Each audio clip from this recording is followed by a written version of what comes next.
Abi şuna bak.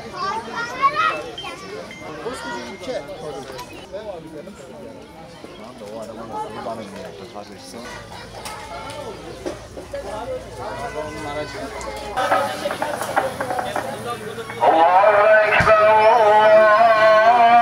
Kars Umut Kervanı olarak düzenlemiş olduğumuz kermes alanındayız. Kermesimiz erkekler ve bayanlar olarak iki kısımdan oluşuyor. Standımızda mahalli yemekler, tatlı çeşitleri, giyim ve kitaplar bulunmaktadır. Arkada göründüğü gibi halkımızın teveccühü yüksek. Allah hepsinden razı olsun.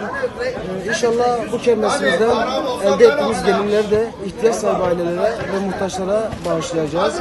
Rabbim bu hayra ortak olan herkesten Allah razı olsun. Allah'a emanet olun.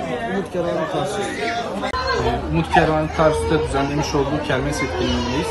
Kermes yetim ve muhtaçlar yararına biz de kermese katılarak onlara bir nebze yardımcı olmak amaçlı destekte bulunduk. Üye ve gönüllülerimizin getirmiş olduğu yiyecek, tatlı çeşitleri sergilenmekte. Bu sergi halkın yoğun teveccühüyle karşılaşıyor. Güzel satışlar oluyor. Yetim ve muhtaçların bir nebze şeyini hafifletiyor. Allah Umut Kervanı yetkililerinden razı olsun. Gerçekten güzel bir etkinlik düzenlediler. Umut Kervanı'na teşekkür ediyoruz.